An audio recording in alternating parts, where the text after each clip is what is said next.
ବର୍ତ୍ତମାନ ପରମ ପୂଜ୍ୟ ପାଦ ଶ୍ରୀ ଆଚାର୍ଯ୍ୟ ଦେବ ସଭିଙ୍କ ନାଥର ଚରଣରେ ମୋର ଭକ୍ତିପୂର୍ଣ୍ଣ ବିନମ୍ର ପ୍ରଣାମ। ଆଜିର এই পবিত্র বিশেষ সৎসঙ্গ অধ্যক্ষ উপস্থিত মোর সম্মানস্পদ সহপ্রতিনিধি মন্ডলী প্রবীণ কর্মীবৃন্দ গুরুভ্রাতাবৃন্দ কল্যাণময়ী মা মানে সাধু সজ্জন সমস্ত মোর প্রীতিপূর্ণ জয়। ପୂର୍ବରୁ ଇଷ୍ଟପ୍ରାଣ ବୈଜେଷ୍ଠ ଗୁରୁଭ୍ରାତା ରମେଶ ଭାଇ କହୁଥିଲେ ସେ ତ ମନେ ଗୋଟେ ପ୍ରସଙ୍ଗ କହିଯାଇଛନ୍ତି। ମୁଁ ମନେ ମନେ ଭାବୁଥିଲି ଆଉ ବାକି ରହିଲା ଏନା ରିପିଟେସନ୍ ତ ଭଲ ଲାଗିବନି।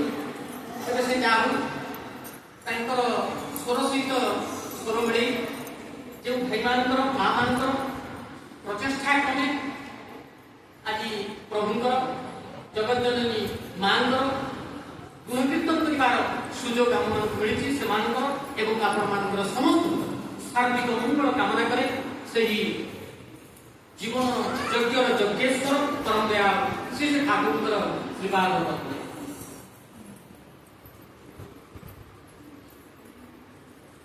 ପରମ ବ୍ରହ୍ମ ଏବଂ ତାଙ୍କର ଶକ୍ତି ଏ ଦ୍ୱୟ ଅଭିନ୍ନ। ପ୍ରକୃତରେ ସେହି ଏକ ସତ୍ତା ଏକ ହେଇକି ଦୁଇ ହେଇକି ଲୀଳା କରିଥାନ୍ତି, ଯାହା ଆମେମାନେ ପରମ ଦୟାଳ ଶ୍ରୀ ଶ୍ରୀ ଠାକୁର ଏବଂ ଜଗତଜନନୀ ଶ୍ରୀ ଶ୍ରୀ ବଡ଼ମାଙ୍କ ଭିତରେ ଦେଖିବାକୁ ପାଇବୁ। ଶ୍ରୀ ଶ୍ରୀ ଠାକୁର ଗୋଟେ ବାଣୀରେ କହୁଛନ୍ତି ଶିବ ଶକ୍ତି ପୁରୁଷ ପ୍ରକୃତି ବିଶ୍ୱ ଅଛି ଦୁଇଟା, ଏଇ ଦୁଇଟିର ଶୃଙ୍ଖଟିରେ ସାରା ଦୁନିଆର ସବୁ ଗଢ଼ା।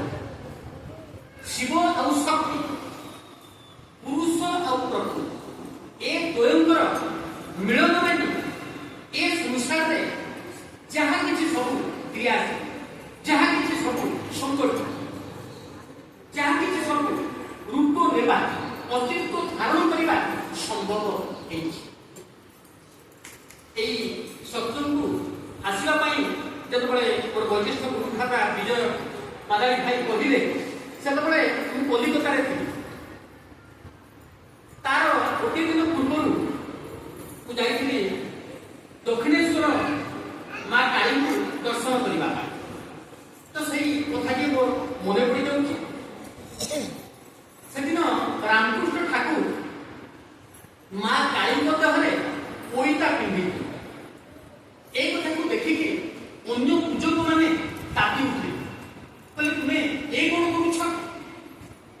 ମା ଯେ ନାରୀ ମହିଳା, ତାଙ୍କ ଦେହରେ ପୁଣି ପଇତା। ରାମକୃଷ୍ଣ ଠାକୁର ଯେତେବେଳେ ଶୁଣିଲେ, କହିଲେ କିଏ କହିଲା ଯେ ମା କାଳୀ ମୋର ମହିଳା ବୋଲି? ସେ ତ ନର ଆଉ ନାରୀର ପୃଥକ, ସେ ତ ଶକ୍ତି, ତାଙ୍କୁ ମହିଳା ବୋଲି କିଏ କହିଲା? ତେବେ ଦୁଇ କଥା କହିଲେ ଅନ୍ୟ ପୂଜକମାନେ ସବୁ ଚୁପ୍ ହେଲେ। ପ୍ରକୃତରେ ଶକ୍ତିମାନ ଆଉ ଶକ୍ତି ସେ ଅଭିନ୍ନ, ସେ ଏକ, ସେ କେବଳ ଜଗତର କଲ୍ୟାଣ ପାଇଁ, ଜଗତର ମଙ୍ଗଳ ପାଇଁ ଆସିଥାନ୍ତି ଏ ଧରାକୁ, ଆବିର୍ଭୂତ ହେଇଥାନ୍ତି ଏଇ ଧରାକୁ। ସେଦିନ ଶ୍ରୀ ଶ୍ରୀ ଠାକୁର ନମିତାଙ୍କୁ କହିଥିଲେ, ନନୀଗୋପାଳ ଚକ୍ରବର୍ତ୍ତୀ କହିଲେ ଆପଣମାନଙ୍କର ଠାକୁର ଯଦି ନାରୀ ଦେହ ନେଇକି ଜନ୍ମ ନେଇଥାନ୍ତେ, ତାହେଲେ ତାଙ୍କର ଯେଉଁ ରୂପ ହେଇଥାନ୍ତା ତା ଠିକ୍ ବଡ଼ ବୋହୂ। ପୂର୍ବବର୍ତ୍ତୀ ଆଚାର୍ଯ୍ୟ ଦେବ ଅଶୋକା ଗୋଟେ କଥା କହିଥିଲେ ଶ୍ରୀ ଶ୍ରୀ ଠାକୁର ଆଉ ଶ୍ରୀ ଶ୍ରୀ ବଡ଼ମାଙ୍କ ବିଷୟରେ। କହିଲେ ଦୁଇ ଦେହେ ଏକ ଅଭିନ୍ନ ସତ୍ତା। ଏ ତ କିଏ ନା ଦୁଇ ଦେହ କିନ୍ତୁ ଏକ ଆଉ ଅଭିନ୍ନ ସତ୍ତା। ତେଣୁ ଶକ୍ତିମାନ ଶକ୍ତି ଅଭିନ୍ନ, ସେ ହେଉଛନ୍ତି ଏକ। ଆମେମାନେ ଯାହାକୁ ସ୍ପିରିଟ ବା ଆତ୍ମା ବୋଲି କହୁ, କେହି ନାରୀର ରୂପ ଧାରଣ କରିଛି, କେହି ପୁରୁଷର ରୂପ ଧାରଣ କରିଛି, କିନ୍ତୁ ଆତ୍ମା କଣର ନାରୀ ଓ ପୁରୁଷ ରୂପ ଅଛି। ଠିକ ସେଇଭଳି ଭାବରେ ସେଇ ପରମାତ୍ମା ମଧ୍ୟ ଏକ ନଦୀ, ସେ ସୃଜନ ପ୍ରକ୍ରିୟାରେ ଦ୍ୱୈତ ହେଇଥାନ୍ତି। ଆଉ ତାଙ୍କର ଉଦ୍ଦେଶ୍ୟ ଆବିର୍ଭୂତ ହୋଇଥାନ୍ତି ଏଇଥିପାଇଁ ଯେ ସାମ୍ପ୍ରତିକ ସମାଜ ମଣିଷମାନଙ୍କୁ ଧର୍ମ ପଥର ସନ୍ଧାନ ଦେବା, ମଣିଷର ବ୍ୟକ୍ତି, ଦମ୍ପତି, ପରିବାର, ସମାଜ ଓ ରାଷ୍ଟ୍ର ଜୀବନରେ ସଂସ୍କାର ଆଣିବା ପାଇଁ, ମଣିଷ ଜୀବନରେ ଶାନ୍ତି, ସ୍ୱସ୍ତି, ଆନନ୍ଦ ଭରିଦେବା ପାଇଁ। ଭାଇ ତ ପୂର୍ବରୁ କହି ଯାଇଛନ୍ତି ତାଙ୍କର ପିତା ସେ ରାମଗୋପାଳ ଭଟ୍ଟାଚାର୍ଯ୍ୟ, ମା ତ୍ରିନୟନୀ ଦେବୀ।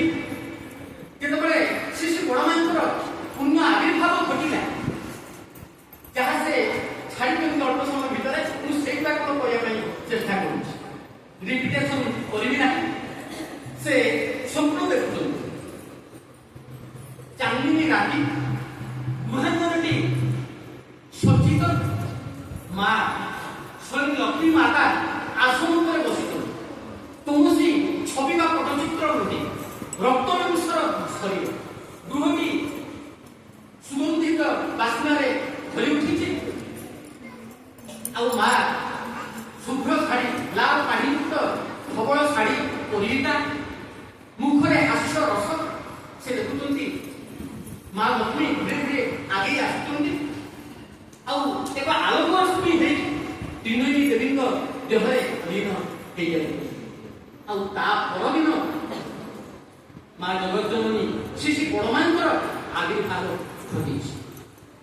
ସେ ଦିନଟି ଥିଲା ଶ୍ରାବଣ ମାସ 14 ତାରିଖ ରବିବାର, କୃଷ୍ଣ ଦ୍ୱାଦଶୀ ତିଥି, ଇଂରାଜୀ 1894 ଜୁଲାଇ 29 ତାରିଖ। ଆଉ ସେ ଶୁଭଲଗ୍ନଟି ଥିଲା ସକାଳ 8:50। ଭାଇ ମଧ୍ୟ କହୁଥିଲେ ଉଜ୍ଜଳ ରୂପଲାବଣ୍ୟ ପାଇଁ ତାଙ୍କର ଜେଜେମା ତାଙ୍କର ନାଁ ଦେଇଥିଲେ ସ୍ଫଟିକା। ଅନ୍ୟମାନେ ତାଙ୍କୁ ଆଦରରେ ଡାକନ୍ତି ଫଟକି। ପିତା ରାମଗୋପାଳ ଭଟ୍ଟାଚାର୍ଯ୍ୟ ନାମ ଦେଇଥିଲେ ଷୋଡ଼ଶୀ ବାଳ। ବିବାହ ପରେ ଶାଶୁ ନାମ ଦେଲେ ଷୋଡ଼ଶୀ ବାଳ। ଆଉ ପରବର୍ତ୍ତୀ ଅବସ୍ଥାରେ ସେ ସତ୍ସଙ୍ଗ ଜଗତଜନନୀ ମା ଲକ୍ଷ୍ମୀ ମା ଭାବରେ ପରିଚୟ ଲାଭ କରିଥିଲେ। এই যে সৎসঙ্গ জগৎ, এই সৎসঙ্গ জগৎ পছরে দুইটি নারী চরিত্রর অত্যন্ত স্থান, বিরাট ত্যাগ, যেপাই এ সৎসঙ্গ জগৎ আজ তিষ্ঠি পাই। শ্রী শ্রী ঠাকুরଙ୍କର যে মিশন প্রায়তঃ প্রতিষ্ঠা হয়েছি বলে অত্যুক্তি হব না, তাহা সম্ভব হয়েছে এই দুই জন মহিষী নারীଙ୍କର অক্লান্ত পরিশ্রম ଆଉ ବିରାଟ ତ୍ୟାଗ। ଜଣେ ହେଉଛନ୍ତି ମାତା ମଧୁମୟୀ ଦେବୀ, ଆଉ ଜଣେ ହେଉଛନ୍ତି ଜଗତଜନନୀ ଶ୍ରୀ ଶ୍ରୀ ବଡ଼। ସେ ଆସିଥିଲେ ଠାକୁରଙ୍କର ଇଚ୍ଛାକୁ ପରିପୂର୍ଣ୍ଣ କରିବା ପାଇଁ। ତେଣୁ ରାମକୃଷ୍ଣ ଠାକୁର ମା ଶାରଦା ଦେବୀଙ୍କ ବିଷୟରେ ଥରେ ଘଟଣା ଚକ୍ରରେ କହୁଥିଲେ, ଓକିଆ ରେକେ ଅଭିନ୍ନ ଜାଣେ, ଓକିଆ ରେକେ ତାଙ୍କୁ ଆଉ ନିଜକୁ ଦେଖେଇ କହୁଥିଲେ ମୋତେ ତୁମେ ଅଭିନ୍ନ ବୋଲି ଜାଣିବ। ତେଣୁ ସେ ଆସନ୍ତି ତାଙ୍କର ଲୀଳାକୁ ସହଚରୀ ଭାବ, ତାଙ୍କର ଇଚ୍ଛାକୁ ବାସ୍ତବାୟିତ କରିବା ପାଇଁ। ଶ୍ରୀ ଠାକୁରଙ୍କର କିଛି ଦାମ୍ପତ୍ୟ ଜୀବନ କିଭଳି ଥିଲା ତାହା ତ ପ୍ରକୃତରେ ସ୍ୱଳ୍ପ ସମୟ ଭିତରେ ତୋଳି ଧରିବା ସମ୍ଭବ ନୁହେଁ। ଶ୍ରୀ ଠାକୁର ଅନେକ ପ୍ରକାରରେ ବହୁ ଭାବରେ ପ୍ରଶଂସା କରନ୍ତି। ଭାଇ ପୂର୍ବରୁ କହୁଥିଲେ ଶ୍ରୀ ଠାକୁରଙ୍କର କଥା, ତୁମେ ସାଧ୍ୱୀ ସତୀ ସ୍ୱାମୀ କରା, ତୁମକୁ ମୁଁ କି ଶିକ୍ଷା ଦେବି, ମୁଁ ତୁମଠାରୁ ତୁମର ସ୍ୱାମୀକୁ କି ଶିକ୍ଷା କରିବାର ଉପଯୋଗ ପାର ଯେତେକୁ ପାର ତୁମେ ମୋତେ ଚଢ଼େଇ ଯା। ପୁଣି କହୁଛନ୍ତି ମୁଁ ଯଦି ଆଜି ଠାକୁର ହେଇଥାଏ ତାହା କେବଳ ବଡ଼ମାନଙ୍କ ଯୋଗୁଁ। ଠାକୁରଙ୍କର ଯେ ମଧୁମୟ ଦାମ୍ପତ୍ୟ ଜୀବନର କେତୋଟି କଥା, ଛୋଟ ଛୋଟ କଥା କହିଲେ। ସେଦିନ ଶ୍ରୀ ଶ୍ରୀ ବଡ଼ମା ଯାଉଛନ୍ତି ଘୋଡ଼ା ଗାଡ଼ିରେ ନିଜର ପିତାଙ୍କ ଘରକୁ। এইভাবে অবস্থায় শ্রী শ্রী বড়মাଙ୍କର বিচ্ছেদরে ঠাকুর একদম অধ হয়ে ଆଉ ଭାବବିହ୍ୱଳ ହେଇକି ସେ ଘୋଡ଼ା ଗାଡ଼ି ପଛ ପଛେ ଦୌଡୁଛନ୍ତି। ଆଉ ଗୋଟେ ବୃକ୍ଷ ଉପରେ ଚଢ଼ିକି ଦେଖୁଛନ୍ତି ବଡ଼ମାଙ୍କର ପିତାର ଗମନର ଦୃଶ୍ୟ। ତେଣୁ ତାଙ୍କର ଦାମ୍ପତ୍ୟ ଜୀବନ କିଭଳି ଥିଲା, ସେ ପ୍ରକୃତରେ କିଭଳି ଏକ ଅଦ୍ୱିତୀୟ ଥିଲେ ତାହା ଏ ଘଟଣାରୁ ଜଣା। ମା ମାନେ ମାତୃ ସମ୍ମିଳନୀରେ ଏ କଥା ନିଶ୍ଚିତ କହିଥିଲେ। ସେଦିନ ଶାଗ ତରକାରୀ କରିବା ପାଇଁ ସେ ଘଟଣାଟି ସମ୍ପୂର୍ଣ୍ଣ କହିବି ନାହିଁ। ସେଦିନ ଠାକୁର ବାରମ୍ବାର ମାଗିକି ଖାଇ ଚାଲିଛନ୍ତି। ସବୁତକ ତରକାରୀ ସରିଯାଇଛି। ବଡ଼ ମା ଆତ୍ମହତ୍ୟା ହେଉଛନ୍ତି ଯେ ଆଜି ଠାକୁର ଏମିତି କ'ଣ ଏତେ ଭାବରେ କ'ଣ ମାଗିକି ସବୁତକ ଖାଇଦେଲେ ଘଟଣା। ତାର ସ୍ୱାଦ ଟିକେ ଜାଣିବା ପାଇଁ କଡ଼େଇର ଯେଉଁ କ'ଣ ଟିକେ ପତ୍ର ନେଇକି ଯେତେବେଳେ ଶାଗ ପତ୍ର ନେଇକି ଯେତେବେଳେ ପାଟିରେ ମାରିଛନ୍ତି ଦେଖୁଛନ୍ତି ପ୍ରବଳ ନୁହେଁ। ସେ ଆଶ୍ଚର୍ଯ୍ୟ ଦେଇଛନ୍ତି ଠାକୁର ଏଇଥିପାଇଁ ସବୁତକ ସାରି ଦେଇଛନ୍ତି ଯେ ଆସନ୍ନ ଝଡ଼ରୁ ମୋତେ ବଞ୍ଚେଇବା ପାଇଁ। ତାପରେ ସେ ଦୁଃଖ ପ୍ରକାଶ କରିଛନ୍ତି। ଠାକୁରଙ୍କୁ ଯେତେବେଳେ କ୍ଷମା ମାଗୁଛନ୍ତି ଠାକୁର କହୁଛନ୍ତି ତୁମେ କ'ଣ ଭାବିଛ ତୁମର ଏଇ ଛୋଟ ଦୋଷଟାକୁ ମୁଁ କ'ଣ ପଦାରେ ପକେଇ ଦେଇଥାନ୍ତି? ଯାହା ବି ହେଲେ ତୁମର ହାତ ରନ୍ଧା ରୋଷେଇ ମୋ ପାଇଁ ଅମୂଲ୍ୟ। ପ୍ରକୃତରେ ଦାମ୍ପତ୍ୟ ଜୀବନ କିଭଳି ହେବା ଦରକାର ଏଇ ଘଟଣାଟିରୁ ଆମମାନଙ୍କୁ ଶିକ୍ଷା ମିଳେ। ଦାମ୍ପତ୍ୟ ଜୀବନରେ ଦୁଇଟି ଜିନିଷର ଆବଶ୍ୟକତା ରହିଛି ଯାହା ମାନେ ଶିଶୁ ଠାକୁର ଆଉ ଶିଶୁ ବଡ଼ମାନଙ୍କ ଜୀବନରୁ ଶିକ୍ଷା ପାଏ। ଗୋଟେ ହେଉଛି ଟଲେରାନ୍ସ ସହଜ, ଆଉ ଗୋଟେ ହେଉଛି ସିମ୍ପାଥି ସହାନୁଭୂତି।